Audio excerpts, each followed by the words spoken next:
देखिए, लीडर होने की गलतफहमी ना मुझे पहले थी, ना आज है, ना इंशाल्लाह आइंदा होगी। एक काम करने वाला आदमी हूँ, ज़मीनी ज़िंदगी गुजारता हूँ और अपराध का बहुत बड़ा माफिया हूँ। देश के गृह मंत्री ने मुझे माफिया नंबर 1 कहा है। मैं मुर्गी डकैत हूँ, चोर नहीं।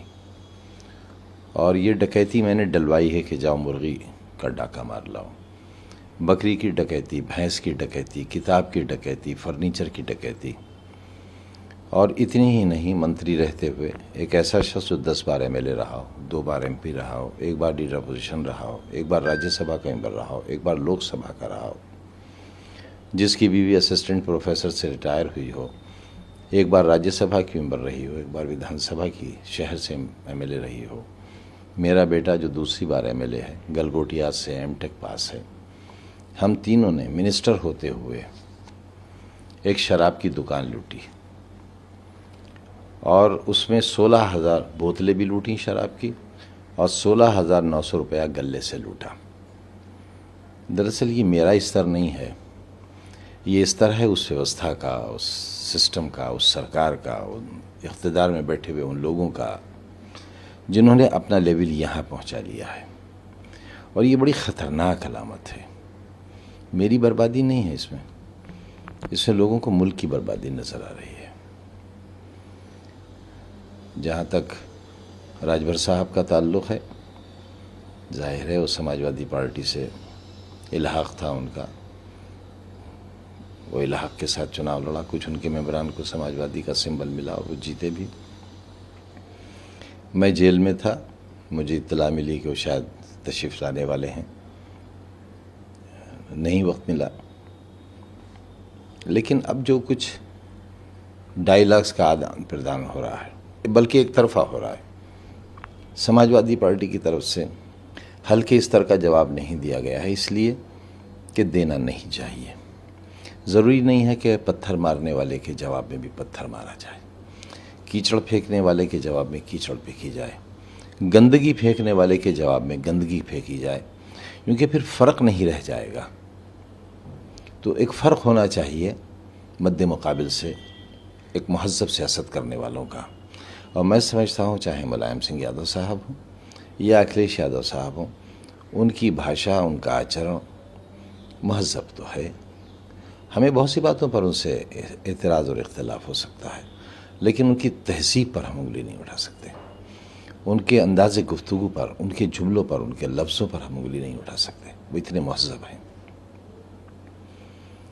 मुझसे पूछा गया, जैसे आपने पूछा, कि अखिलेश साहब एयर कंडीशन कोठी और कार से बाहर नहीं निकल रहे हैं।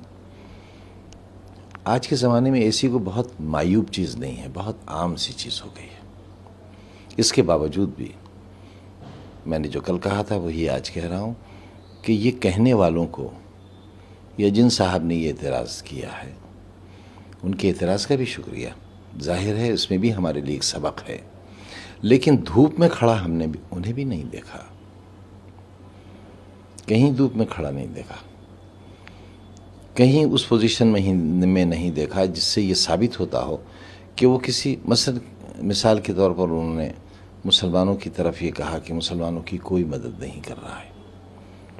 उनकी बात बहुत हद तक सही हो सकती है, लेकिन मैं उनसे पूछ सकता हूँ उन्होंने क्या मदद की चुनाव के दौरान, चुनाव के बाद, अब आगे क्या मंसूबा है। तो हम तो इस इंतज़ार में बैठे हैं कि कोई आए और हमारे आंसू अपनी हथेली पर ले, कोई हमारे रास्ते के कांटे और अंगारे हटाए। और हमने तो मजबूर होकर यहाँ तक कहना शुरू कर दिया कि जब मुसलमानों को वोट डालने का हक़ ही नहीं है तो उनका वोट का हक़ ख़त्म कर दिया जाए, राइट ऑफ वोट ख़त्म कर दिया जाए। क्या फ़ायदा धोखे से।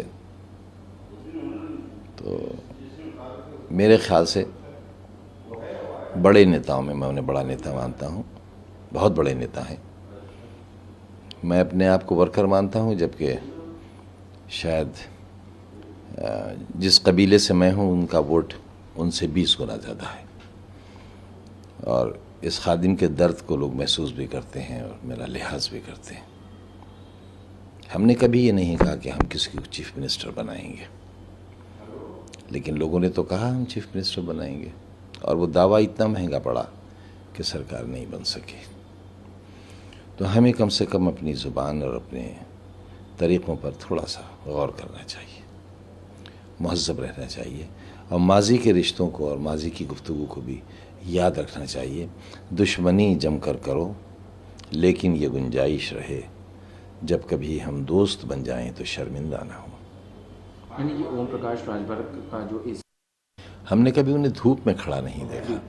ओम प्रकाश राजभर को देखा गया कि अब वो बयानबाजी कर रहे हैं। क्या लगता है कि प्रेसिडेंट इलेक्शन से जस्ट पहले एनडीए कैंडिडेट को समर्थन कर देना, ये खुद एसी की तरफ ज़्यादा इशारा कर रहा है, क्योंकि शायद विपक्ष में रहते और अभी जिस तरह से वो गठबंधन पे हिट कर रहे हैं, तो क्या लग रहा है कि वो जो बयान दे रहे हैं वो उन्हीं के लिए ज़्यादा वो है?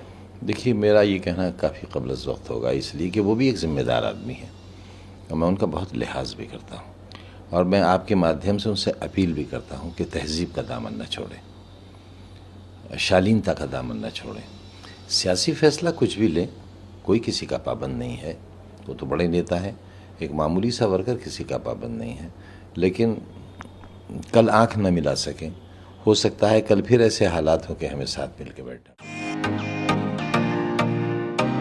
फेसबुक और यूट्यूब के बाद अब आपका पसंदीदा चैनल न्यूज़ 18 डेली हंट पर भी फॉलो करें